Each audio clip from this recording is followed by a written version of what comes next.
Yo,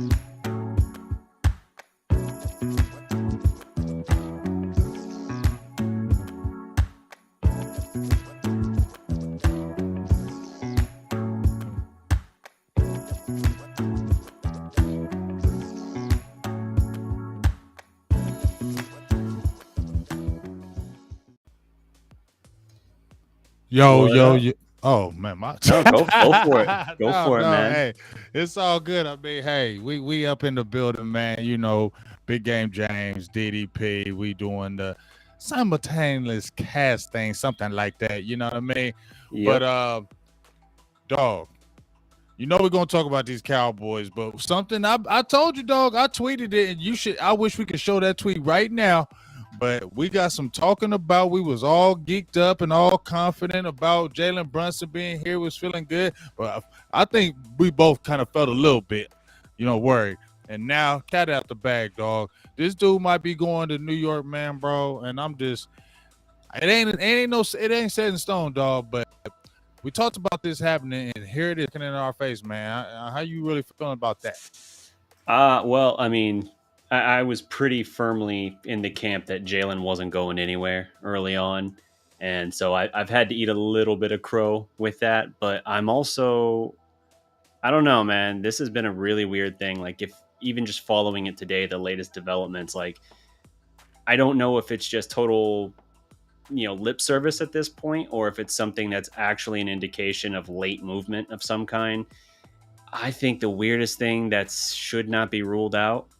It's my hot take. I actually want to save it. I have a bold prediction here that I'll get into once we jump into that segment. But yeah, there's so much weirdness going on with this, and it seems like it's one of those things where it's like only the Mavericks, right? Like they mishandled this situation multiple times in the last couple of years, particularly, and now all of a sudden they actually have a team worth holding together, and it's like, oh man, we just let our second best guy go for nothing. Damn, like brutal. But I don't know, man. I'm not ready to say give up yet. I mean, I ain't ready to say give up yet, but like I said, this is now this is gonna be good, dog, because I wanted to get your feelings on this because we was talking back and forth about this. You feel me Oh yeah. on the low, but we really gonna talk about kind of let the people know what we was kind of talking about because me and DDP was kind of going ham back and forth about Jalen Brunson yesterday. So here's my thinking. Okay, and this is why I made that tweet, DDP. When they was playing the Utah Jazz and Luka was out, we saw how Brunson was turning up, right? We Yep. already saw it, but he turned up. And when Luka came back and Luka was controlling the ball again, and he runs the show. And he had to take the back seat. And to me, dog, I saw uncomfortable. I saw when Jalen, maybe I was looking too into it. Maybe I was looking deep, but I was looking at facial expressions. I do that. I don't care if those happen. And I Yeah. saw Body language and everything. yes, I saw body language. I saw facial expressions, and I saw where I don't hate you. That's still my boy, but I like having the ball. I like Sure. being able to control it. I like being able to do this. And now it's kind of taken off my game because now I got to change my game back up because number one's back. You know what I'm saying? And I Oh, feel no like doubt. that, Yeah. and with that connection, your pops, family, New York, more money. It may not be the ideal situation, but some players say we seen it in the NBA. Don't have to be the ideal situations. They just jump and go. Yeah. No, 100%. And I'm trying to find here an example. You mentioned like when Luca came back that his usage dropped a bit because he had to play back off ball. He went from being the number one guy that pretty much everything ran through to being the secondary guy, the secondary option. I had a stat here somewhere that was I'm trying to find it because I swear like as this situation has evolved, I've saved so many notes and like screenshots that I'm like, okay, that's a good point. I want to hang on to that and bring that up. Somewhere in here, I have his usage rate. What it was in those 3 games without Luca versus when Luca returned. And I mean, it was high. I mean, it wasn't quite peak Luca levels of usage, but it was like, oh, here it is. So his overall usage rate for the playoffs was 29%. Like that's a pretty staggering thing for your second option, especially having Luca on the team.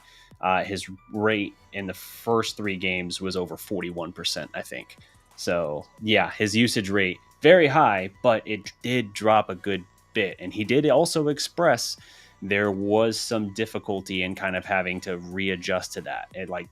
It's not the smoothest thing for him. And you think about it, like this is a dude who's been the best player everywhere he's ever been, high school, college, whatever. He was player of the year in college. He was a 2-time national champion. He's never had to be second fiddle, but from the day he showed up, he was the afterthought. He didn't think he should have fallen to the second round, but he did.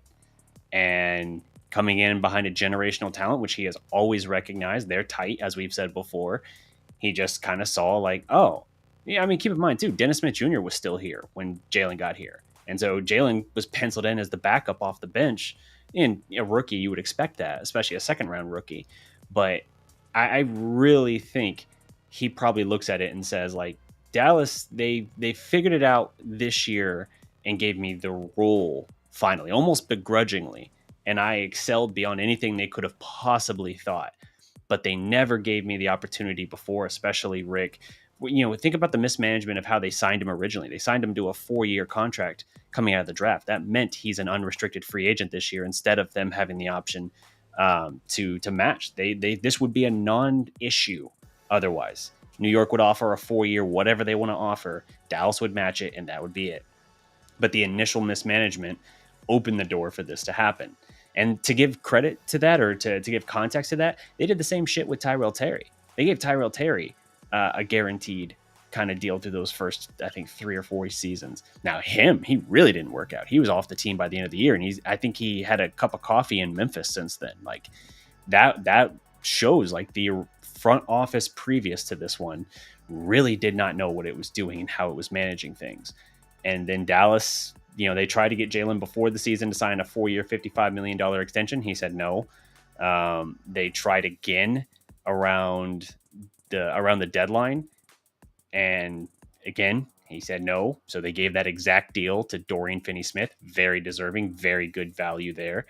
And as I understand it, around January, Jalen's camp basically said they were willing to do the 4 for 55 at that point.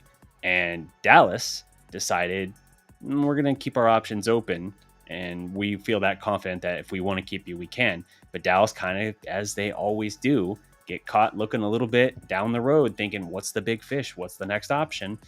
And it bites him again, because now a team has moved, you know, come hell or high water. New York has created massive cap and basically as close to tampering as you can get without officially tampering. Created the perfect storm to pry away a guy that I'm not going to say you couldn't afford to lose him, but it's going to hurt to lose Jalen Brunson. You might be able to make up some of his production in different areas, but it's not something that you just take in stride. You're going to have to make adjustments and probably scramble to make a secondary move, even beyond the Christian Wood deal. All right, so here's the thing, though, DDP. Sorry, I got long-winded there. No, you're good. But so here's the thing with me, though. So now we hear about Mark Cuban coming in, being the last-minute guy. They're going to have the last-minute negotiation. Jalen Brunson's camp's going to listen or whatever. But now it's almost in my heart like it's almost like a done deal, because too many times he said, no, our camp is not doing it. We're not doing it. Then when they do, it's just too much back and forth, and I don't feel like the heart is there. And I feel like now it's just nasty to me now, DDP. It's just nasty to me, because I feel like damage is done now. You come back, is there really going to be the heart to play, and you sign the deal? No, I feel like it's the mind is gone from the Mavericks, in my opinion, now. Mm-hmm. So, yeah. Maybe. I could be wrong. You mentioned Mark Cuban's there. They're also going to have Nico. They're going to have Jason Kidd, and they're going to have 1 or 2 Maverick players. Obviously not Luka, because he's currently playing with Slovenia right now. Right. So I'm guessing Dorian's going to be there. I honestly think the 3 of them are pretty tight. Dorian, Luka, and Jalen. And so I imagine Dorian will be there. He's already kind of commented, and maybe Bullock, just because he can bring that very recent experience with like the Knicks culture and be like, look, I know it's not quite the same situation, but I've been there and I can tell you a little bit about it. And he's also been kind of commenting lately, Bullock has, about Jalen and wanting to keep him. So yeah, it's it's a weird deal. And I speculated on this talking with you last night that it might be a situation where Jalen kind of looks at it and says like, it's New York is able to offer about $30 million a year. That is a lot for Jalen Brunson. Like we talked about how this dude's value skyrocketed because of the playoffs. That's a lot because we're talking a 4-year deal. So that is a lot of equity to spend. Dallas's pretty static offer up until now had been 5 for $22 million a year.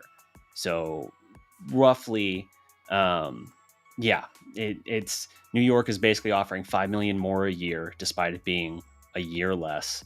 And that plus the circumstances they have, all the weird stuff like his dad being an assistant coach, his dad's former agent or something being like the GM now, like people who have been around him for years and years and years, and then he feels comfortable with.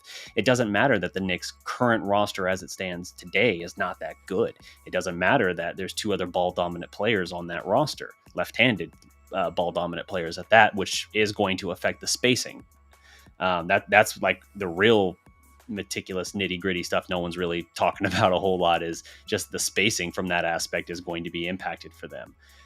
But they moved across 2 deals in the span of 5 days, 2 deals with the Detroit Pistons, cleared $30 million in cap space to make this happen. And Dallas didn't even get a chance to work a sign and trade option.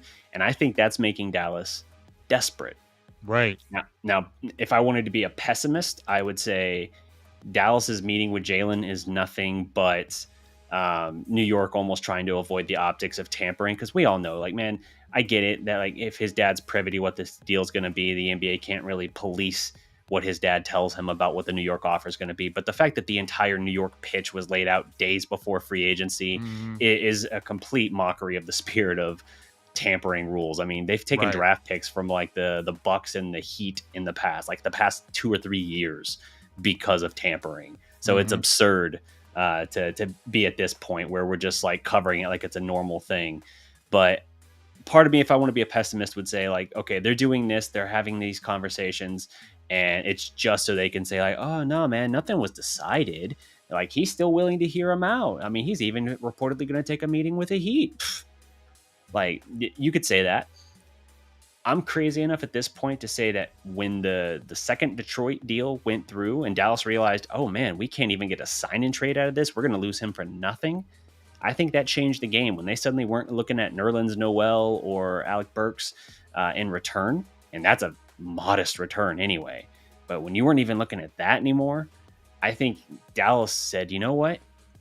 We're willing to go now to 5 for 125. Tim McMahon is saying Dallas is willing to now meet that mark. And that's, it's still not as much as New York if they're actually doing 30, but Dallas has moved the needle a little bit. And there's also the report that the salary cap in the next year, I think it is the 23-24 season, is going to go up 10%. So that knowledge gives Dallas a little more wiggle room. And I think they've adjusted and they've upped their offer. I don't think they go max. Max would be like 130. I don't think they go there, but I think they're going to push that number as far as they can just to make New York sweat. They're either going to force New York to give a full max and be like, look, dude, they gave him a max. What do you want us to do? Or they're going to try to steal him back at the last minute. And I'm at this point, I don't know. I got a weird, inexplicable optimism right now. I think Dallas is going to swipe him back. I've already loaded up enough crow on my plate. I might as well just go for broke, right? I mean, we'll see. I don't know. It's going to be tough for me. My mind is thinking that, with the Knicks coming like that, clearing that kind of cap space, like you said, it ain't tampering, but you cleared it out and you came with this certain amount of numbers. Like you kind of feel like you kind of knew we're clearing the space because we know you're going to come here. And that's exactly why we're making these certain moves, because we know you're coming here. That's what it just feels to me, DDP. And I just feel like Cuban and them, okay, but they kept denying you early. They weren't signing deals with you early when they had opportunities to sign, and they still did. And then when they did, then y'all like, no. Now he like, well, I'm turning up now. Now y'all want to come in. You know what I'm saying? The back and forth is just kind of, I guess that's what it is in the NBA, man. But I own 30 million for Brunson. Whoa. Yeah. I mean, I don't. The absolute max I go is the 5 for 125, and even there, I know I'm paying to quote an old Jerry Because Jones he's quote. really I'm got to paying. turn up. Yeah, he got to Yeah, be turning up for me to pay that it's kind of money. He's got to be like, if we're talking about that DDP, it's got to be like the CJ McCollum, Damian Lillard type thing where both of yeah. y'all is dropping like both of y'all are the guys. Right. Yeah, I think to quote Jerry Jones here, I think if you do the 5 for 125, you're paying sticker price, but I think you're doing it because now you're going to have a little more wiggle room with the cap. And I really do think that, like, even though Jalen's camp is reportedly claiming they think there's another gear he can still get to, not playing with a ball dominant player, I think that's narrative based. Like, I just think that's them trying to find some kind of justification for it. Because if you're talking about a situation where it's like, all right, so he's going to go to a worse roster that isn't going to have the floor spacing, and they're going to, like, yeah, he's going to be the primary ball handler. But the Knicks were also trying to get Dejounte Murray from San Antonio, and he just got dealt to Atlanta. Right. So now they're kind of like, oof. I mean, like, they're still going to do it because they've already come this far. But like, now if you push them to say like you're gonna have to go full max if you're gonna take Jalen from us, that's putting them in a tough spot because they were still trying to figure out how to make that dream backcourt happen with All-Star and Murray and a potential All-Star and Brunson. And now it's going to be a little bit of a more difficult thing for them. So it's a challenge for sure. I think you're paying sticker price, but it's at the very cusp of what I'm willing to do, because I still think Dallas, you can have plan B. Names that have been thrown out there, Gary Payton II and Malcolm Brogdon. Those are great names. Brogdon's a bit of a question mark for me, though, because he does have an injury history that's fairly extensive. And you are talking about a guy that, unless Indiana has lowered their asking price, they were previously asking for 2 first-rounders for him. Now, that was going into the draft, so maybe now they've kind of humbled that perspective a little bit. But I still think, like, he makes $22 million a year. Yes, he's in a contract year, but he makes $22 million. He's had injury history, and you're going to have to give up assets to get him. So Jalen for 25, and all you got to pay is the money, or Brogdon at 22, plus you're giving up assets. You know what I mean? Like, and you know what Brunson is in your offense. You don't know what Brogdon is. As for Gary Payton, he's an unrestricted free agent, and he's never made big money, obviously, but the Warriors aren't going to be able to keep him. So I think he is a very realistic option, but he's not going to replace the production of Brunson. And if you're looking at it saying, you need that offense. You have to get somebody else if you get him. Yes. And if you're looking at Christian Wood, and let's look back at when the Spencer Dinwiddie, Kristaps Porzingis trade happened. I said at the time, like, I thought it was Jalen Brunson insurance. I said that at the time, thinking that was the case, because I still had questions about how Brunson would do in the postseason. Now, he did prove me wrong, certainly on that point of how he could perform against big time competition. But as far as another creator and a guy that could score the ball, you've got that in Dinwiddie. Now, he doesn't have the same consistency. That's very true. Brunson easily had the better postseason than Dinwiddie. But between Dinwiddie with a bigger role and now a full season with your team, and Christian Wood, Gary Payton, if you can somehow get him at the mid-level. And again, your mid-level is about a 3-year, $6.68 million per year deal. So with your kicker of like 5, and then I think 10% in year 3, let's just say 3 for $20 million is your MLE. If that's what you're looking at, do those 3 parts replace Brunson from a scoring perspective? Sure. But here's something that's an underrated call out. Brunson played 79 games last year. Christian Wood, like a lot of springy big men, has been, nicked up at times in and out of the lineup. We know Dinwiddie's had multiple, I think 2 major knee injuries in the past, or maybe it was like an Achilles and a knee, I forget, but he's had severe injuries before. And Gary Payton, he's a fascinating prospect, but I don't know if I'm banking on that as far as like the expectation of him replacing that production. So if nothing else, the consistency of Brunson, the constant of Brunson is highly, highly underrated. And that's just something you can't really cancel out.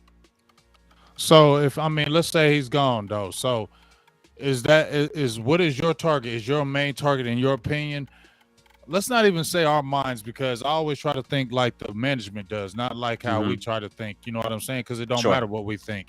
So from the realization side of it, DDP, if he's gone, you mentioned Matthew Brogdon. Would that be a realistic option? Would they really go after something like that? Would they attack Gary Payton, because they have the $6 million exemption, right? So they don't have a lot of wiggle room to who they can sign. So how does that really play out in that aspect? If you lose a Brunson, where can they really use the money? They don't have none. So when you say exemption, do you mean the trade exemption thing? Because that expired on the 27th. They didn't use it in time. Okay, so don't they have they have the mid-level the mid-level. Yeah, I think it's the mid-level. Yeah, I was just making sure I was understanding the right one you were referring to. Yeah, so with that, you are linked heavily. I mean, in the recent days, Dallas has been linked heavily to Gary Payton, and there's been someone talking about Dallas they'd have to be creative to make it happen. But about going after Brogdon in the wake of losing Brunson, I don't know what that would look like, though. I don't know what that kind of trade would develop as. I don't know if it would be a multi-team trade that kind of helps you not have to give up as much. But like, if I'm having to give up like Dorian Finney-Smith or something to get Brogdon, I'm not in. I know what I have in Dorian. And Brogdon, he might be a little bit younger and in some ways maybe a touch more polished, but he's not as consistent. He's not the defender. So Dodo's, to me, like essentially an untouchable. I really don't want to lose Bullock either. Bullock I would be a little more willing to part with. But I think Dallas kind of, if you want to talk about like its big contract, like spare parts, it kind of jettisoned all of the unessential parts in the Christian Wood deal. So as far as like a trade, I think that's a very complicated issue unless you can get a third dance partner in the mix. Because, we when we were talking about all these hypotheticals before about like Brunson, Dinwiddie, and Hardaway, how does all that work? Well, if Brunson's gone, then you are going to have Hardaway and you are going to have Dinwiddie. And so your starting lineup is probably going to have Dinwiddie in there and Hardaway in there and Dinwiddie. And I'm guessing Goran Dragic is going to be a Maverick. I know that's been talked about for years. That as well. Yep. They were asked at a press conference after one of their practices in Slovenia, or playing for Slovenia, I should say, about if they're going to play together or not. And Luka's like, I would love to answer that question, but I'm pretty sure that's $100,000 fine. And then Dragic even kind of chimes in with like, we can answer it after July 1st. And they're both laughing about it. So I'm assuming that's finally going to happen. But at the same time, it's like, we've been waiting for that for like 3 years. So my guess is Dragic, he's 36. He's not the guy exactly that we talked about years ago when he was like the hot commodity out there in the NBA world. He's not that anymore. He's more of a serviceable player. But while you mentioning him though, DDP, me and you was talking about it, I think, was it last week? And now all of a sudden it came out in Twitter about Dennis Smith Jr. Now, I think we talked about it, and I was mentioning how, man, why not, dog? He still, to me, has a place, and we need that athleticism. I don't want to lose. I know we getting these shooters and all that, but we still need athleticism. Okay, so let's not get away from that. And so I feel like it was messed up in the beginning because how it happened, but now we should be there's an understanding that you're not a starter now. You're going to be a backup.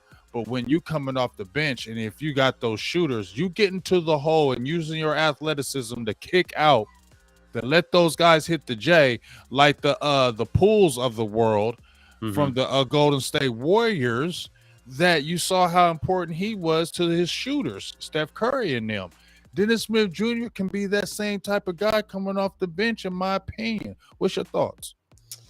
I'm certainly interested in it because if nothing else, like I do think there is still some sort of role here for like Ntilikina just for what he's able to bring as a utility player, and that's probably the perfect word because defensively that's his strength, but offensively anything you get is icing on the cake. It's certainly not something you anticipate necessarily, but bringing that kind of athleticism from Dennis Smith Jr. here would be nice, and I think it would be good to give a second shot at that with those renewed expectations. I also know that like him chiming in and saying like he would be open to that. Well, yeah, of course he would be open to it. He's not with a team currently. Like it's one of those things where I think the expectations would have to be tempered a fair bit. If he's a rotation player for you, yeah. I don't mind it at all because he is still good at attacking the paint. He's not a good outside scorer, but he can create at least his own shot. And maybe working with your coaching staff, he can kind of rebuild a little bit because I still think New York completely screwed him up. I think he was struggling in year 2 because Rick essentially gave up on him once they had Luka. And by the All-Star break of his second year, Luka's rookie year, Rick basically told management like, yeah, I'm done with him. Let's move it. And so they orchestrated the KP trade. So New York completely messed him up, messed up his, the fans turned on him and completely broke his confidence. And he's only been able to give just these fleeting glimpses here and there. He had a couple nice games in Detroit, a couple nice games in Portland. He hasn't found consistency, and that's really what's holding him back at this point. And that's kind of the trouble too, is like, if you're going to be a bench guy, you kind of got to be like, you're not expected to produce at like a high level, obviously, but you got to be ready to go and you got to be focused and dialed in. And I think that's kind of the test to see if he can do that. But would I be interested? Sure. Because I especially think the cost is very, very affordable. So for an experiment, for a flyer, why not? And see, just to bounce off that last piece before I want to ask you something else, though, but just to bounce off that last piece, those other teams he played for, you just mentioned, New York Knicks, broke his confidence. Those other teams probably didn't even think about him. Portland, Detroit, they were just probably a guy we're throwing in, and you're just going to play a few minutes in there. So they were never looking at him in the long-term future regardless. Right. Here, I think the situation would be different because a Jason Kidd would give him that confidence back to say, hey, we want you here. The Mavericks, the Dallas community loved Dennis Smith Jr. So yeah. I feel like it would be the different situation. And with that, how you said that he needs to play with more confidence because he's got to come off the bench. He's got to be a consistent player. In this situation in Dallas, I think his confidence could come back and he could be that consistent player that we will want now because he came back in that secondary role and has the true understanding of it. I really want them to push this. I hope some way, somehow it can work because I think it really should happen and I think it can work in the long run. But you know what? You was talking about something. I didn't mean to cut you off. You was talking to me about something about what's your thoughts? Do you think, just kind of ending off the Brunson thing, we already seen what you was talking about earlier about how Dallas has kind of did this with players. Now, Steve Nash, that was a colossal boo-boo kind of thing that happened. Do you think this is on that level? Because Steve Nash is a Hall of Famer, though, bro. Sure. Yeah, obviously. Man, Brunson is not Steve Nash 2.0 as a player. Like, it is a little ironic because the reason Brunson wears 13 is he grew up kind of idolizing Steve Nash. Their games are not the same. But if you look at Brunson at age 25, his season age 25 versus Steve Nash's, and I talked about that the last live stream I did, Brunson's numbers are strikingly better than Nash at age 25.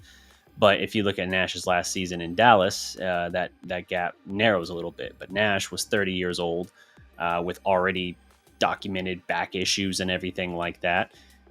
Cuban blinked at the price. He had an idea of what he was willing to pay. He was willing to bring Nash back, but ultimately Phoenix came in with a deal that at the time sounded crazy, but it was a 4-year, I think $65 million contract for Nash. And Nash brought it back to Cuban, even though Phoenix said, like, okay, the condition is you can't take this back to Dallas. You got to accept it. And Nash basically was like, all right. And then he still brought it back to Cuban, and Cuban was like, ooh, I can't do that. If you do what you got to do, but I can't do that. And Cuban regretted it. Now, I mentioned earlier how Dallas mismanaged every step of the way the Jalen situation, whether it was signing him to the guaranteed deal, 4-year deal that made him an unrestricted free agent now, whether it was failing to extend him last offseason or declining in January when Brunson's camp even said they were willing to take the 4 for 55 that Dorian Finney-Smith got. Any of those, Dallas could have gotten away with this and been fine. And I think they kind of made their own bed with this, even as they expressed all this confidence of retaining him. They had a pretty static number in their mind. They did not want to go. And I nailed this number, by the way, when I talked about it a few weeks ago. I said 22 million. You definitely did. You definitely called that number out. Go rewind the tape. Yep.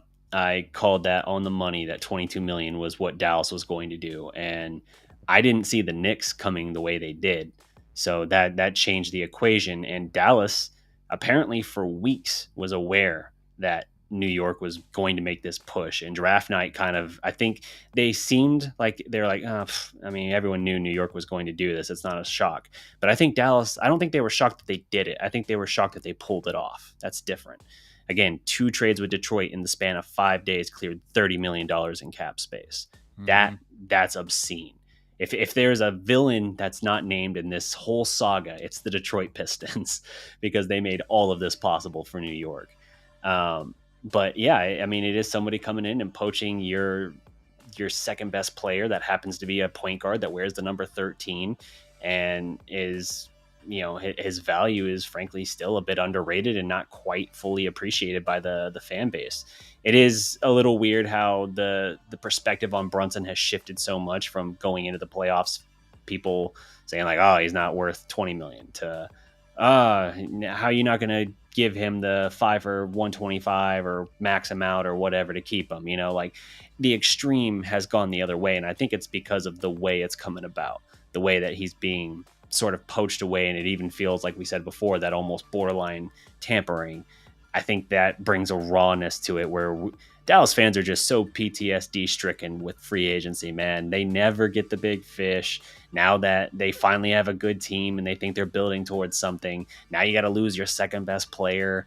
And it's just like, it's trauma. Like, that's all it is. Like, they're just like, I just want to enjoy free agency once. I thought I was going to enjoy it because we pulled off the Christian Wood trade and we felt good for like a week or two. And now we got to get smacked in the face with this. Exactly. That's what you feel like. It's like you go from a super high to a dang near super low, like within 1 week. And you're like, what the hell just happened here? You feel what I'm saying? It's like, it's kind of crazy how that happens. But as I said before, this is my one hope in the DDP is that we've seen it in just recently with the Charlotte Hornets. Mm-hmm. They had their job opening. They had their coach backed out. The coach that they had was gone. He came back and re-signed. So it can happen. So I'll look at that as we thought it was over. I didn't know that coach was going to come back. You know what I mean? So I can at least live off of that and say, keep hope alive. There's still hope because the ink is not signed on the paper. And as long as that ink is not signed on the paper, there's always a chance, right? Oh, yeah. And like I said, this whole saga has been so weird because now today it's pivoting to now like, oh, he's going to meet with Dallas when free agency opens. By the way, is his dad going to be in that meeting? Literally a coach for the Knicks? Because that would be weird. I've seen some stuff suggesting as much, and his dad is considered part of his camp that's pushed for him to leave to go step out on his own. That would be hella weird, man. You want to talk about a conflict or whatever, like conflict of interest, tampering, whatever. I don't know. That's weird though. Up there, but Miami's also being called a dark horse, like multiple experts and all that referring to them specifically as dark horses in this race, and it's just like, man, this whole thing is just getting so bizarre. And I think back to, it's just over a month ago now. And I remember when it happened, it was one of those things that like, I immediately took note of and I was like, that feels like a bad omen. And it was after the exit interviews and everything like that, or it was after like the last practice the Mavs had. And Brunson got all of his teammates to sign one of his jerseys from the season. And he just said, like, I love playing with these guys. I just wanted everyone to sign my jersey. And it's like, That doesn't sound like a dude coming back. That sounds like a Right. guy like very much like, thanks for the Hey, memories, deuces. you feel me? We've come to the end Yeah. of the road. You know what I mean? That's what it feels like. But man, like I said, I don't know, bro. I just hope that it happens. But like I said, even if you got Brunson back, dog, I just feel like you still need something else. It's not that we've already discussed this. We've talked to this in depth. Go back and check out the tape. Go back and look at the other EPs. This is your perfect time to go look at our past EPs and see that we were already saying, look, we like Mm-hmm. Brunson. We like Brunson a lot. But we don't feel like he's that number 2-ish. He's more the number 3-ish. Right. Strong number 3-ish. They still need that number 2. And me and you were talking. Now, I don't know if this would ever even happen, but you said, and I felt you, we need because Luka is the dog at the guard position. Right. We need like a scoring forward that would have to be like a Kevin Durant. Or Man, if if you had that, of course. that's what I'm saying. But that's what the type earth. of player that would have to really play. And then Brunson, I think, would be even better then. Mm-hmm. But I think if it's just Luka and Brunson, that ain't enough. And Wood, that's still not enough. You still got to have another scorer in there, in my opinion. You feel me? To kind of solidify that. You was talking even with a Bradley Beal, like that couldn't probably happen. But no, they're both going to cost too much. That's too much money.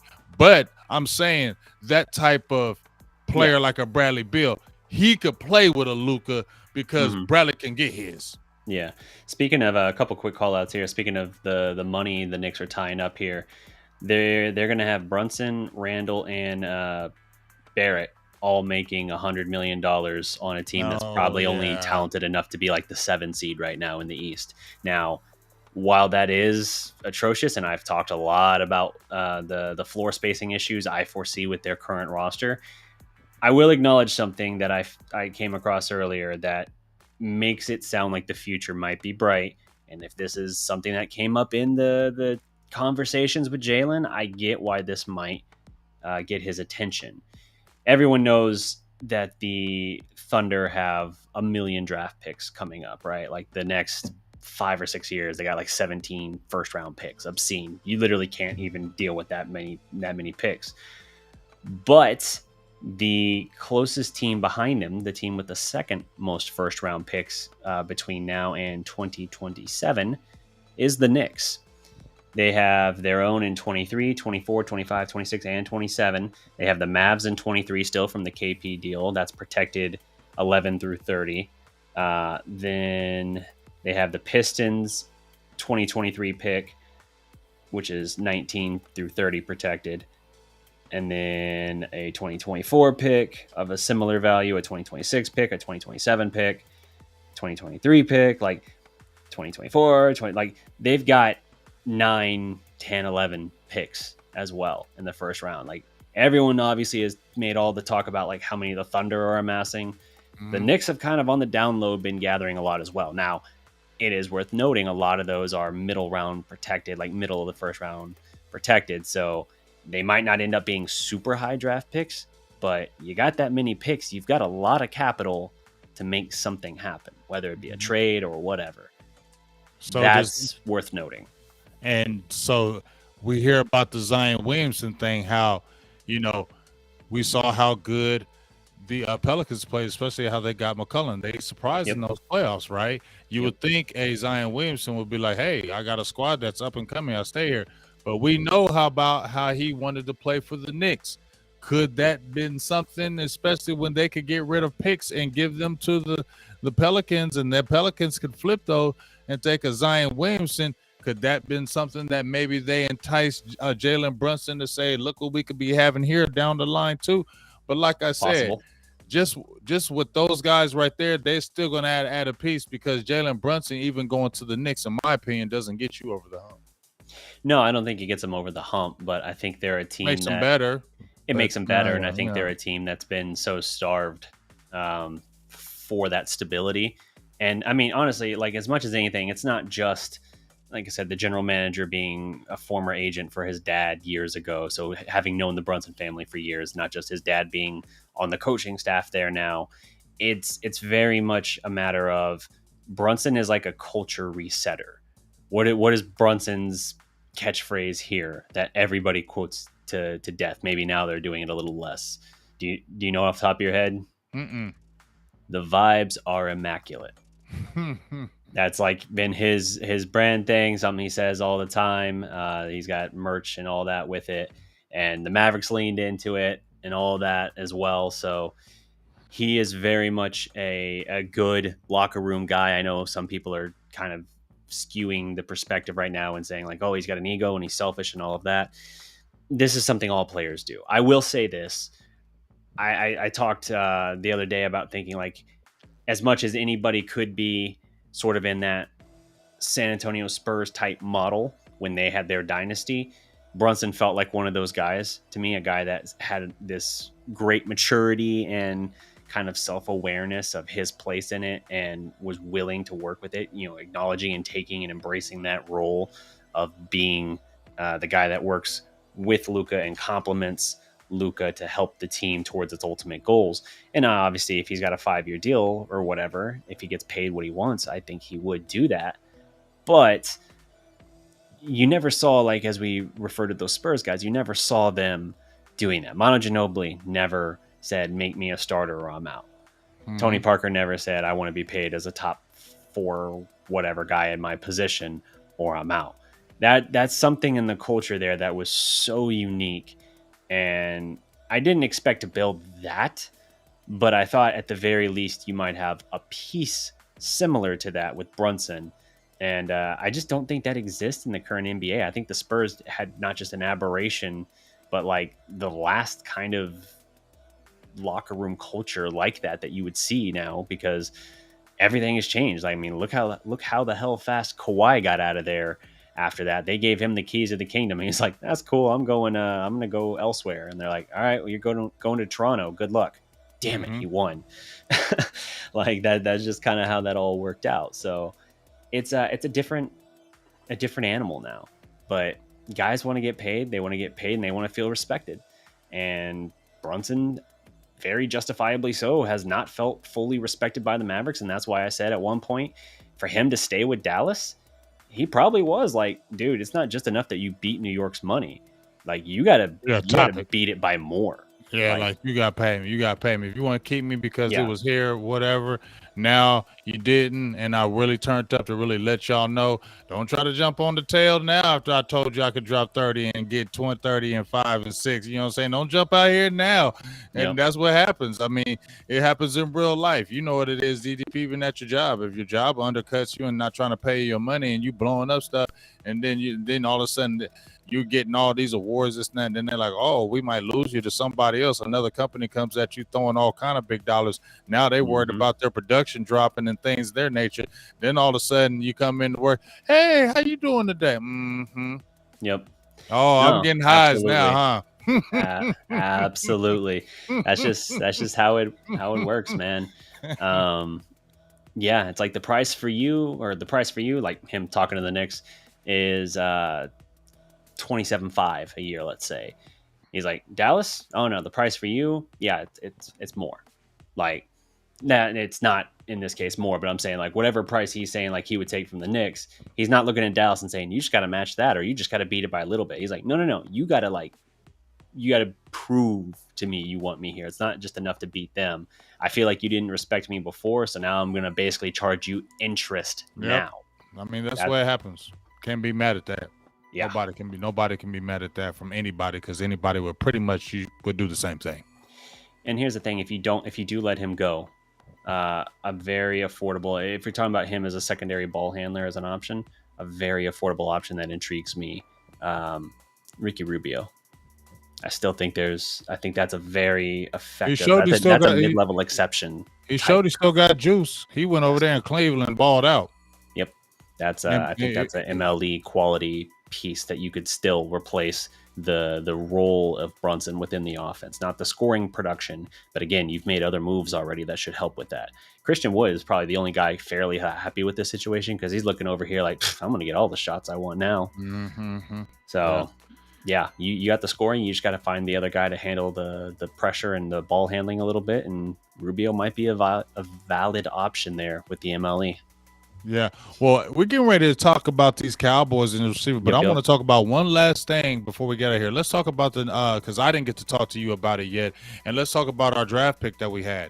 Okay, Yep. Jaden Ivey. Hardy. He had Hardy. Sorry about that. He had an explosive kind of, he scored a lot of points. Field goal percentage wasn't the best, but he was kind of a who's who coming out of high school. Good, good shooter, and Number that's 2 what. prospect in the top 100 coming out of high school. Exactly. And he could score, he can shoot. And that's what the Mavericks like. He's a combo guy, too. What are your thoughts with him? Kind of even if we're talking about the Brunson thing, what are your thoughts with him? Because he already has NBA work. How do you feel about it? Yeah, so he didn't go to college. He played with an experimental thing the G League did, basically, where it's like, look, you can come be pro. You're not going to be like, you can't look up the Ignite and see them in the standings for the G League. They're not going to be in the playoffs. They play basically exhibitions against actual G League teams.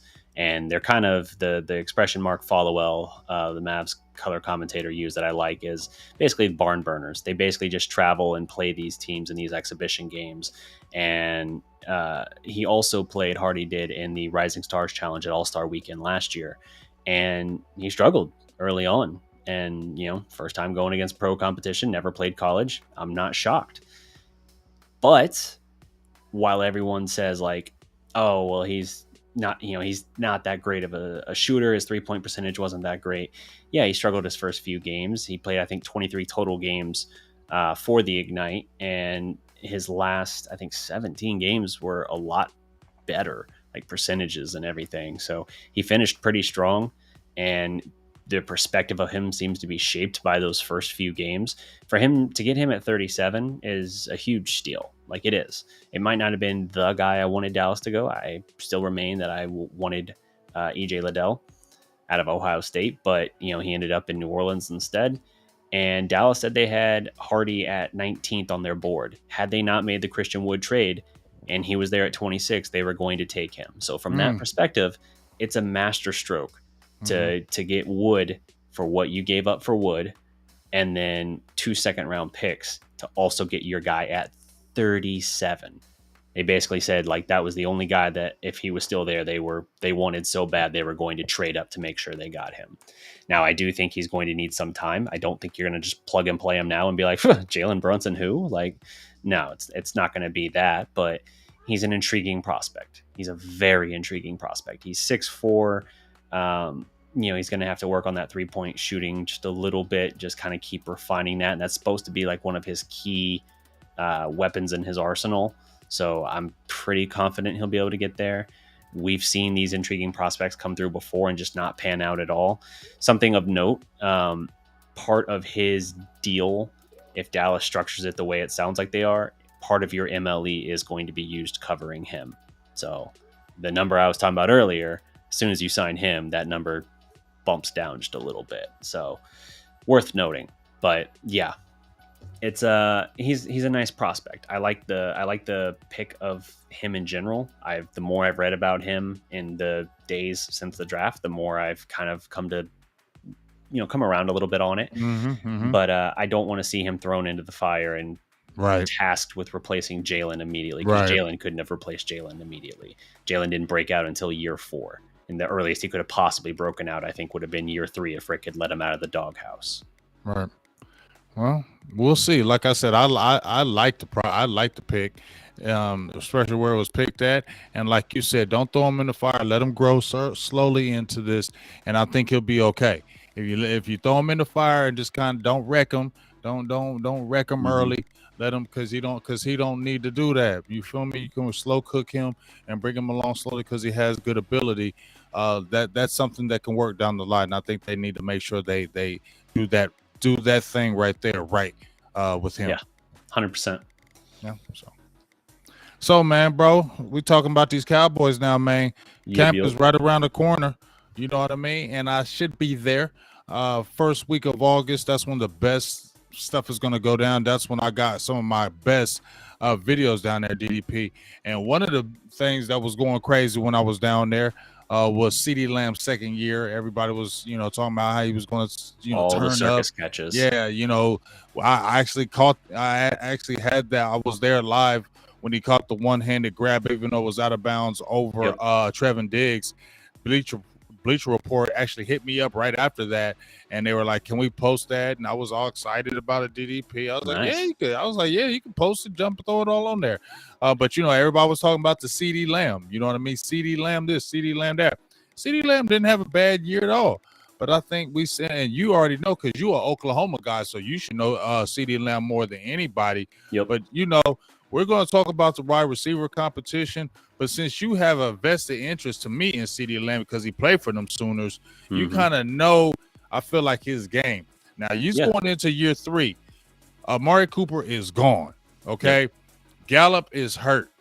Is CD Lamb going to even take that next level step in year 3, in your opinion? Yeah, I think he will. He had flashes. If you look at his first 2 years at OU as a freshman, he had a couple intriguing flashes for sure. Sophomore, you saw some of those big plays. Him and Kyler was sensational in bursts. But it was year 3 with with Jalen as their quarterback there, where you were like, wow, okay, this dude's a monster. And like the fact that he was doing that with Jalen Hurts said everything. Like Hurts was by the end, Hurts was a nice college quarterback. He was not Baker. He was not Kyler. If either of those guys had still been around with CeeDee Lamb, I can't fathom. I think he would have won a Heisman had he had one of those quarterbacks with him in year 3. But he took a huge jump in year 3 at Oklahoma. And so now situation's kind of similar with Dallas a little bit. Like, yeah, he was the number 1 receiver by year 2 at OU, but now the space has kind of cleared out a little bit for him, and the opportunity is going to be there. He was already getting about 50-50 split reps with Amari as far as targets and everything. Now I think he's the definitive guy at this point. And the one flaw of his game that's emerged as a pro that I never saw at OU, as you were talking about his circus catches and everything in camp, is the hands, the drops has been a weird thing in the pros. And there's been times too where he's not been on the same page with Dak, not running the same route, not reading the defense right, running the wrong route. That's also out of character for him. So that to me is the biggest thing that, as we talk about the Cowboys kind of saying to CeeDee Lamb, like, look, you got to prove to us that you're that guy, that you have that dog in you and you have that alpha mentality. You got to show it now. We are literally putting all our eggs in your basket and saying, okay, go prove us right, or go prove us wrong, rather. Like, show us what you can do. And, he's had a whole off season at this point to comprehend that, to wrap his head around it and get his mind right. I think he's going to do it. He's already been a Pro Bowler at this point. I think he's going to take another step forward. I don't know how big of a leap. I think obviously he's going to set career bests, but I think he's going to have his best year as a pro. Certainly. I don't know if it's going to be like miles leaping ahead or if you're just going to see more consistency. I think that's what I said previously when we talked about this, was you're going to see fewer drops, and you're going to see a little bit more of him making things happen in open space, like he was so good at doing at Oklahoma. Yeah, man, I'm really interested to see, what CeeDee Lamb is going to do. Obviously, first 2 years, man, people are like, I think because he had the ballyhooedness, and because where Dallas got him, and it's the Cowboys, you got the 88, the expectations are different. You know what 100%. I mean? You put on that 88, now you have to have like great years, because it's just different when you're putting on that 88, especially when Jerry Jones says, I want you to wear that 88. It's different. So now it's almost like if you have like a 70 catch season and for 1,000 or 1,100 yards, it feels like that wasn't even that great of a year. You know what I'm saying? And I think that's what happened with CeeDee Lamb, that expectation was put so high on him. It's not like you put those numbers on another team, you're not going to be mad at all. You got a receiver doing those numbers, right? Yep. You're not going to be mad at all. You saw those. But because of it's the Cowboys, you have the 88, you have the expectations. It looks like almost damn near a down year. And I think the only thing that was down, from my opinion, I think he lost his way toward the end. I do think he lost his way a little bit toward the end. But I think if he gets those drops together, which a lot of these young players do, Jamar Chase had 10. So let's Yep. not act like some of these other top receivers don't drop the ball either. So let's not go there. Yeah. So I'm excited to see what year 3 is going to bring. He's going to have to go to another level. And I don't think it's just about the Amari Cooper thing. I think the Cowboys offense with the Dalton Schultz, and you have the contract impasse. He's a little frustrated in camp. That could spill over DDP because these guys aren't robots. They have brains. They have minds. So, how do we know somebody could be disgruntled through the year if he doesn't get a multi-year deal, DDP. You know what I'm saying? And Dak was like, that was his security blanket, and then you have a Michael Gallup out, so there's a lot of things that are kind of uncertain right there. So he's really got to take that game to another level more than anything. And let me say something else before we get off of CD. Yep. Lord, I don't want to ever put this in the air, but it's reality. You have to be healthy in the NFL. But Lord, for real, CD Lamb, he's been healthy, but he had a little bit, the concussion. He can't be hurt, DDP. At least not early. He can't be hurt because CD Lamb gets hurt early. Who are the starters? Yeah, no, it's brutal. Nobody's talking about that. You feel me? Nobody's talking about that, DDP. We all talking about this and that. CD Lamb got to be healthy because if CD Lamb go down, you got James Washington. Yeah. Noah Brown. We love Jalen Tobert, but he's a rookie. Yeah, and what he brings to the game isn't.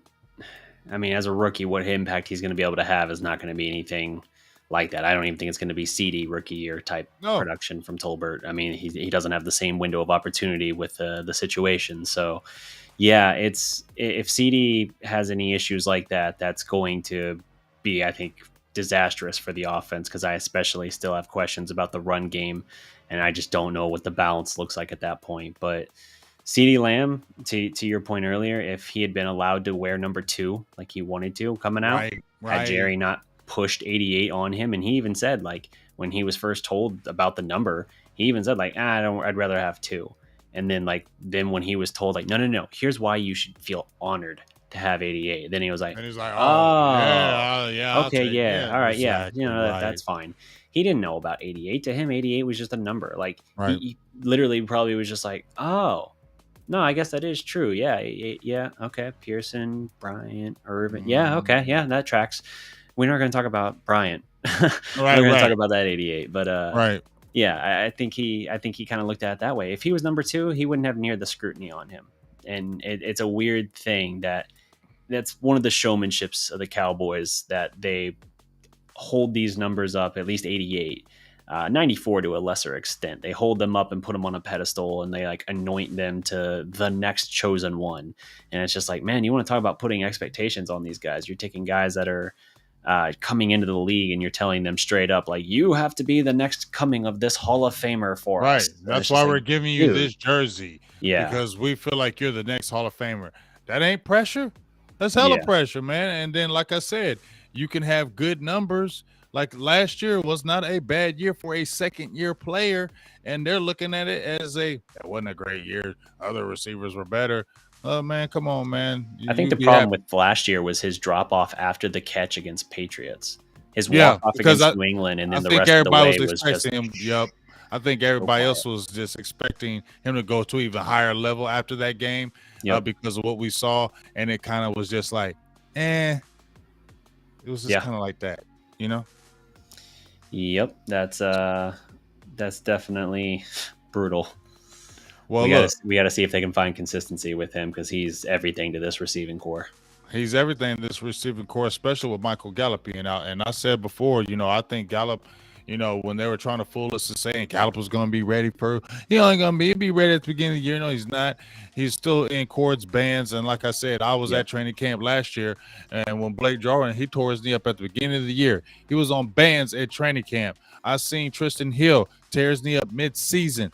He didn't come back until mid-season. You know what I'm saying? And you have a guy who tears his knee up at the end of the season, doesn't have surgery until February. Yeah, I still don't understand in God's green earth do you think that this kid is going to be playing week 1 in the NFL? So I'm looking at, I said he's going to miss the whole month of October, so at least 5 games. He's going to I was thinking 6, maybe 5 or 6. At least that, right? So we're gonna say that.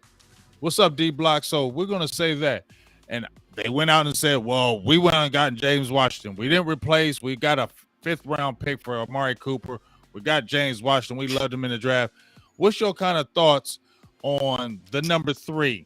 Well, the number 2, and let's just talk about the guys, because how do you feel about James Washington? Does he come in and take a hold of that number 2 with Michael Gallup out, in your opinion?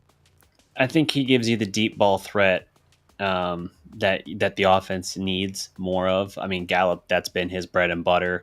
He almost kind of works as insurance in that way. He didn't blow the world away with his time in Pittsburgh, but also you look at the state of Ben Roethlisberger, you kind of understand that a little bit more. Like, if you got a deep threat guy and you got a quarterback with a water pistol of an arm at this point who moves like a statue, then you're going to be hard pressed to get, I think, full value out of that. He was a burner at Oklahoma State, so he's got certainly the ability. I think he has a lot more to give than what we've been able to see. But I want to see what he can bring to the offense and be more consistent with, because we've had a couple burners in the past and we haven't really gotten the money's worth out of them. Like the most experimental one we did was Tavon Austin. And I'd like to see us utilize the deep ball a little bit more, especially Gallup coming back from the knee. I wonder if he's going to be the same, because Gallup, he had the deep ball and he had the ridiculous knack for toe tap, sideline catches, end zone, corner of the end zone catches.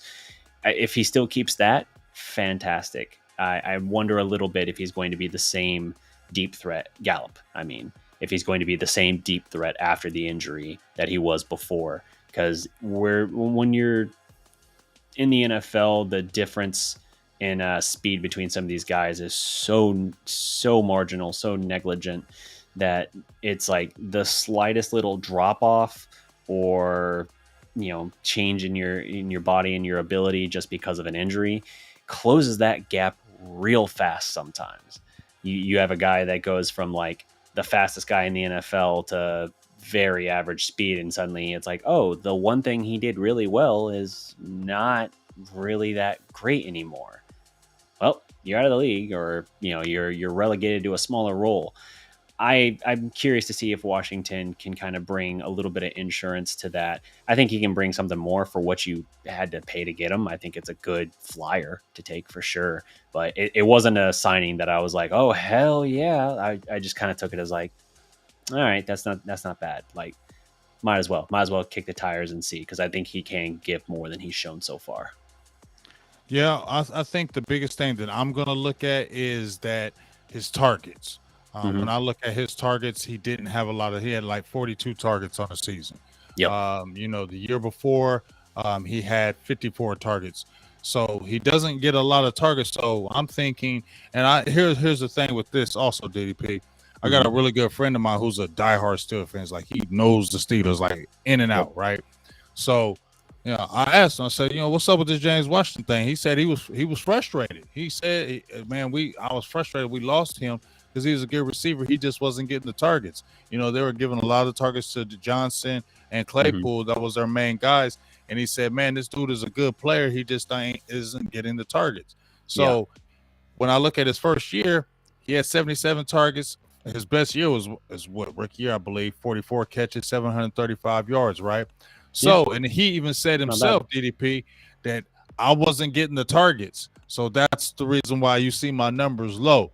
So when I hear my guy who's a diehard say that, and then he's been saying it, because every receiver says that, but then I heard my diehard Steeler fan say he needs targets and he'll get it. So maybe, just maybe, DDP, this is what I'm gonna live off of.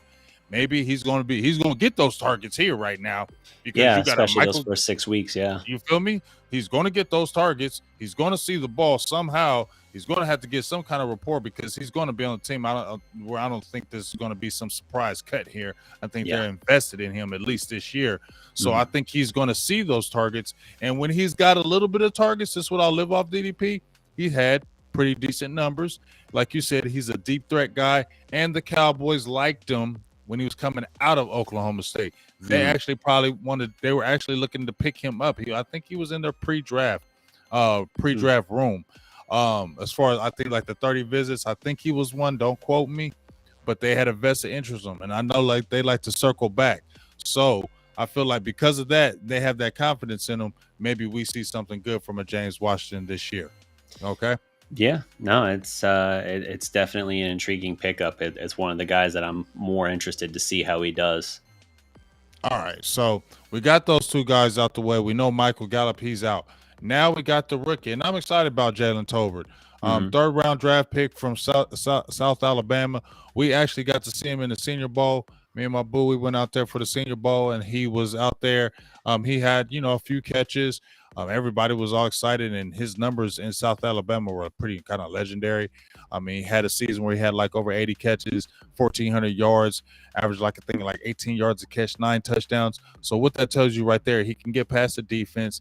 He has good route running ability. Didn't do the full route tree, but you can see where he can do it. He's Yeah. strong enough to go after the ball. He's strong in the air. He has a lot of things good over the slot. So, and you can pull them in multiple positions.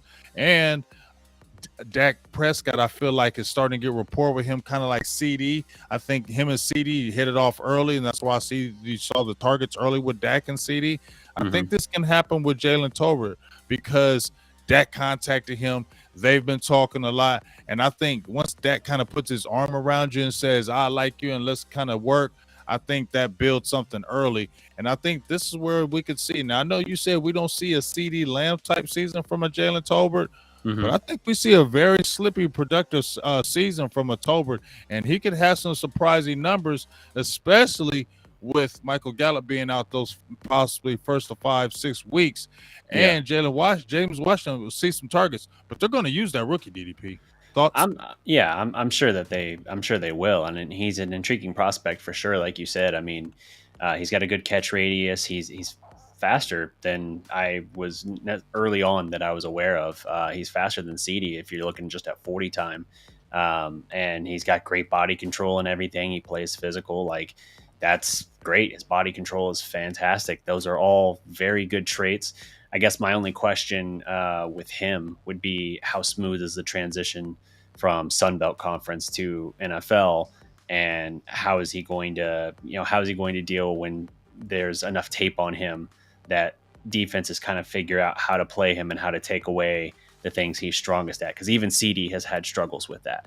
That's part of CD disappearing after the New England game last year was some of the things they were throwing at him, he either wasn't reading it right and he was kind of allowing himself to be taken away, or a little bit of that too was just on the Cowboys play calling, and even Dak a little bit with his willingness to turn the ball loose in some of those situations in CD's direction. But it just kind of felt like he wasn't able to adjust, and the Cowboys as a team weren't able to adjust. And so I wonder how quick that transition will be in this case for somebody coming from South Alabama. He's got all the physical tools and traits that I think he can do it. I mean, obviously, look what, not that I'm comparing the two here, but like you had Randy Moss come from Marshall, and look what he did as a rookie. So like you can't put everything on that. If you got the physical traits, you got the physical traits. But it's everything about how they're able to take that next step and how they're able to translate. And I'm intrigued. I'm very intrigued. I love the value of getting him in the third round for sure. I just wonder how quickly he takes to that. So that, I guess that's my only hesitation with respect to Tolbert. I think that's going to be in everybody's heart if I'm keeping it real. He's a rookie. We're all going to wonder how quick can this kid get up to speed for real, because the NFL game is totally different from the college game. Playing receiver is a little bit more difficult. Got to have more of a route tree out there. And like you said, we're going to see, because he's going to be getting thrown in the fire early, because he's going to be expected to Mm-hmm. do things early. And it's a different situation when you come in as a rookie and you can kind of slow learn it. When they're throwing you kind of in the fire, and you have to do this because you're expected to do this, because they're going to be really having to rely on you. Obviously, another receiver we're talking about, because I mentioned 3. Those are 3 guaranteed. Noah Brown. Now, Noah Brown, Yeah. I just said he's a cat. He's like a cat that has 9 lives on the Dallas Cowboys. He just keeps coming on the team year after year. Now, I don't hate on Noah Brown, but I don't ever know what the plan is for Noah Brown. I mean, I'm still trying to figure it out. You know what I'm saying? Like, I knew what the Jason Garrett regime was trying to do with him. It was all wrong. Okay. Right. I saw Mike McCarthy get some catching out of him in 2020, saw a little bit more dynamic. And then last year we saw, but he was once again getting hurt again. And that's Wilson my problem. Had a huge year last year too. I think he kind of took those reps a lot away. Like you still saw flashes of Noah Brown there, but I think Wilson jumped onto the scene in such a way that, especially with Gallup out as much as he was, I think it just completely recalibrated it. Where it was like, okay, we're going to go a lot of reps here, and Brown's opportunities kind of diminished at that point. Yeah, and I think, he was injured too, and I think that don't be helping. That you're injured guy. I mean, if you have that role of the Cowboys of being a utility guy, you got to be on the field. You feel me? But the Cowboys are bringing him back, and I think he escapes the cuts. I think he still makes the team because he's a utility guy. He can play a lot of multiple positions, and he's great on special teams for them. And that's key for Dallas. Can you play multiple positions and special teams? And I think that's what keeps him on that roster. But I got a few players. I don't know how deep you are in knowing about them, but this is where it gets tricky. Because I've named 4 guys already. I've seen the light go out. Turn out the lights. The party's over. So, but I'm waiting for that one to drop out now, and then I'll be completely in the dark. You know what I mean? So we named 4 guys. Now I'm gonna throw 2 other guys out here, and then I'm gonna name a few of these undrafted free agents. I don't know if you know anything about, but this is a year, DDP, where these undrafted free agents may knock a couple guys off for last year. One person in particular who I feel like has a spotlight on him is Simi Fehoko from Stanford. You know, he came into this summer saying, they got a role for me. They're talking about maybe more hybrid, maybe the H-back role, put on some weight. I've done this. I said, no, Dallas, you're messing up this kid if you do that. Leave him alone with that. Just let him play receiver and learn it and be good at it. Do you think, because people are saying in the air, Simi Fehoko could be a surprise cut. Do you think Simi Fehoko makes the roster? Just in your opinion, from what you see now, I know you haven't seen anything in camp. Yeah. Think he has a spot?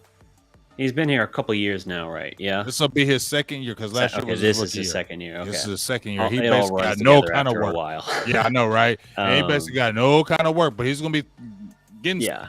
We know what it is now, though. Yeah, I remember there being a lot of intrigue and everything around him before, and that he was someone Dallas was wanting to kind of hang on to. So there's definitely a lot of interest. I don't know how that's going to pan out for him. I feel like he's going to be one of those guys probably that's always right around that threshold, but I don't know that he's able to step into like a consistent role. And so I think he probably is going to be one of those guys that could get cut and stashed if they can stash him again on the practice squad, but I don't see him breaking through and being a consistent guy just based on what I know, which admittedly is not a ton about him. So I don't want to project too much on that as if I am an authority on the matter. That's okay, because there's not a lot of tape on him to even say or suggest that he's going to do like great things in Dallas. I think he's borderline right now. And we got to understand he's a 5th round draft pick last year, so it wasn't like you're guaranteed any kind of spot if you're a 5th round pick, right? Undrafted so it's not like he was coming into the year like he's got a spot. That was never the case, and I think he's borderline right now because I really feel like there's a couple guys that the Cowboys picked up in undrafted free agency this year. One, Ty Freifogel from Indiana, actually did a video and a breakdown video. I like Freifogel, 6'1", 200 pounds. And then Dontario Drummond from Ole Miss, same height, same I think weight, and I think they have a little juice to him. Freifogel was coming into the season this past year of college as being one of the more top receivers, but he had kind of an year in the Big Ten. 2020, he looked really good. So this is what I'm saying, DDP. Dallas has a couple players right now that they like. Okay, the Brandon Smith kid from Iowa. 6'2", 215. There are people liking him. But TJ Vasher is a name that has been talked about. He had a good mini camp, 6'6", 215 pounds from Texas Tech. I heard his name more. Yeah. Yeah. So I saw him last year, but he was hurt. And, the height, people are saying, the red zone. But this is what I'm saying, DDP, and I just want to get your quick thoughts on this. Yay, 6'6", and we love all that. But is he going to have a real role? Because on game day, yeah, that's you make the roster. But we're talking about, is he going to play game day roster? Is he going to be on those game day roster where he's on the roster? And if he is, what role does he have? Because if you have a Gallup, let's say Gallup is healthy, right? And you got a Jalen Tobert, you got a CD Lamb, you got Michael Gallup, James Washington's going to be in the fold. Mm-hmm. What role does Vasher has unless he goes nuts this year in preseason? Yeah, it's probably going to require him to. I mean, the physical tools he has with his size is going to present opportunity. So if he has a huge training camp, that's going to be what gives him that opportunity. Because, I mean, as we're talking about, like, they've got some intrigue now. Obviously, you have Dalton Schultz, tight end, and you've got who's the kid that they drafted? The other tight end that they just drafted. Oh, Jake Ferguson. Yes, Ferguson. So they've got some guys like that give them those red zone targets. But if you got a 6'6" wide receiver and he's able to put up a big training camp, he's going to bring a dynamic that's going to give him some opportunities. I think that's what it has to be. I think he has to have a big camp because, yes, the traits that he has, you can't teach that. But it's also one of those things that you can't solely rely on that. You have to be able to put it to use, right? Otherwise, Rico Gathers would have found some kind of role here. Right. It's not just enough to have the size and athleticism. You got to have the nuance and the finite detail, attention to detail. So if Vasher's able to make that translate, yes, he brings a unique dimension that no other receiver on this roster can really match. The closest you would maybe say, like CD is like 6'1" as well, so he's certainly not 6'6". Yeah, but so we don't have anybody like that. Yeah, so you don't have anybody like that at receiver. So it has to be something where he is not the total package, but that he's not just, hey, he's a big fast receiver. He's got to have more to him that he can get open and that he can go up and get the ball, high point it, and with his size that shouldn't be as hard. But he's got to have something like that can bring it together. He's going to have to basically carve out his own niche that literally no one else can match. Something that the Cowboys look at and just say, all right, we got to find a way to at least work that in. Maybe not into like the game plan per se, but certainly into the playbook where we need to keep him like on the game day roster. Yeah, I mean, like I said, that ability, that size, I want it. But the Cowboys and Kellen Moore, if he number one, like I said, he's got to take it to another level. Coach Marv is in here. Shout out to Coach Marv. So, Bash gives us a different element that nobody else does, which is true. D Block says, how long Simi Hogan been a team, this will be his second year. So my thing is this. We didn't see nothing from Vash, and I love what he does offer, but he's got to show it. You feel me? Like, he's got to go crazy. He had a good mini camp, but I'm going to camp, and I want to see it for myself because I didn't see him. All I saw him was doing the chords all camp when I was there. I need to see it before I'm jumping out there and saying Vasher gives us – I know the 6'6" does, but if he's not stepping his game up, there ain't no point in just bringing him in when we get in the red zone and throwing the ball off. Now it's all the way out over there, and I love it. But that's okay. We can still see you. You good.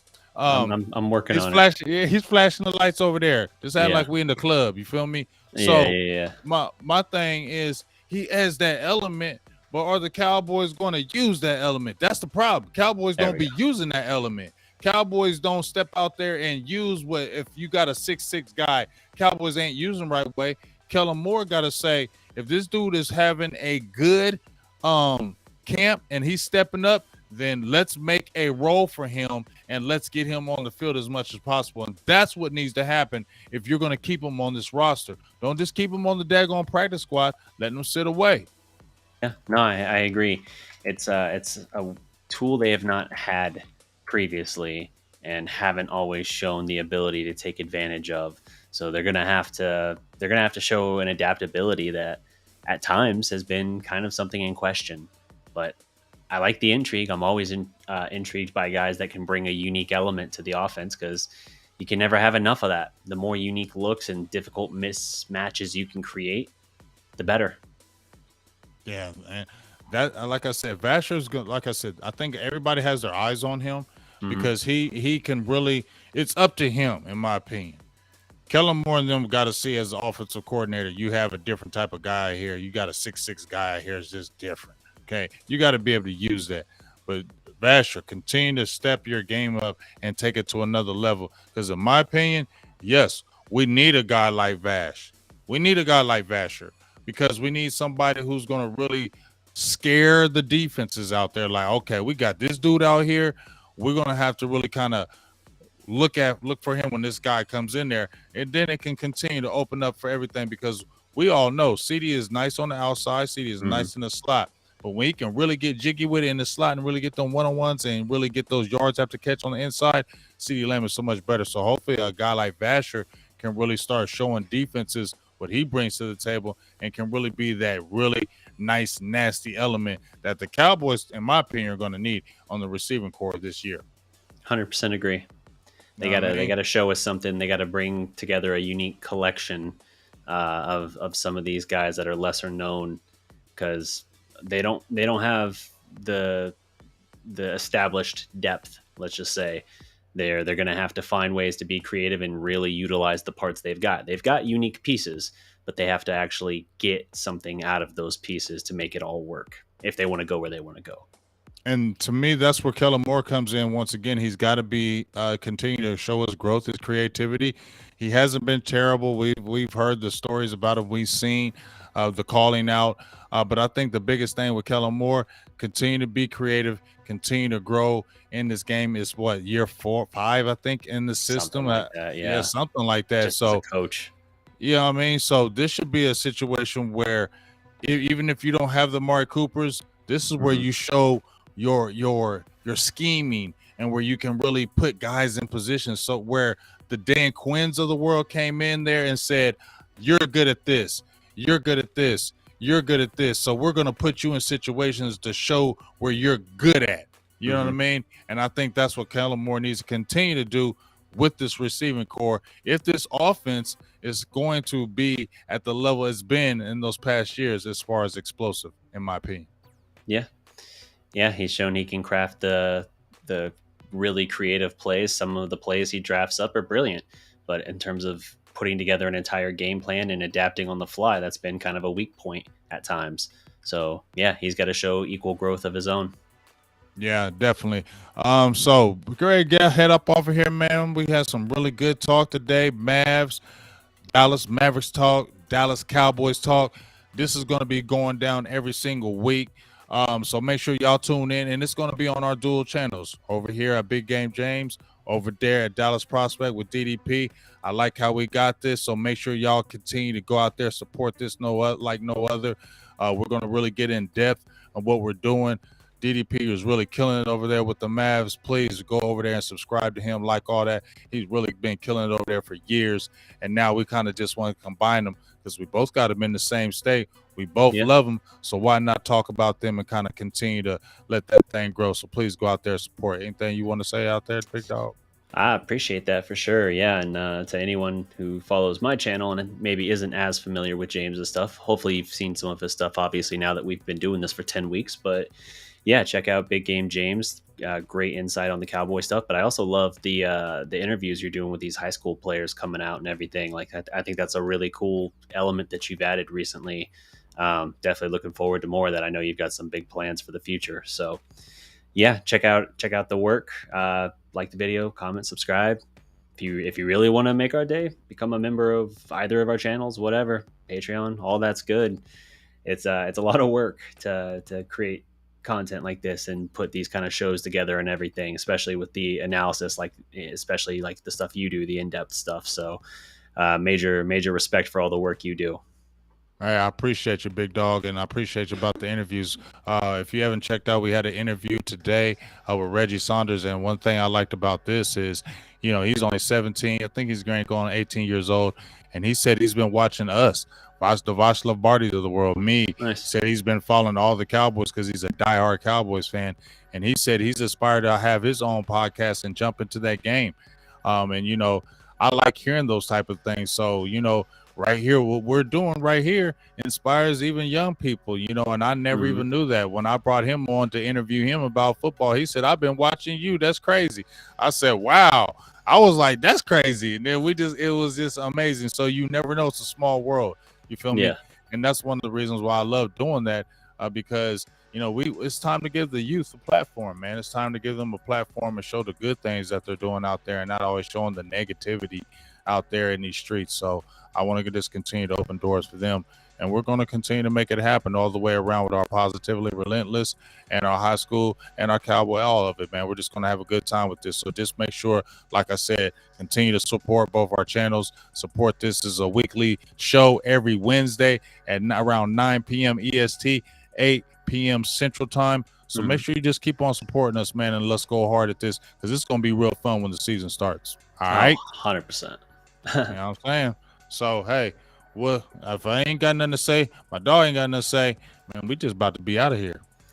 Yeah, I don't have an intro or outro animation, so That's all right. We just say, hey, see ya. Hey, before I go, this was our first time with the duel, so you're gonna see a lot more new stuff on here. We're gonna this was just kind of like the opening. We just opened the present today, but we about to have a whole bunch more presents, whole bunch more gifts. So just make sure you stay tuned, dog. We about to have some fire stuff with this, because this is only the beginning.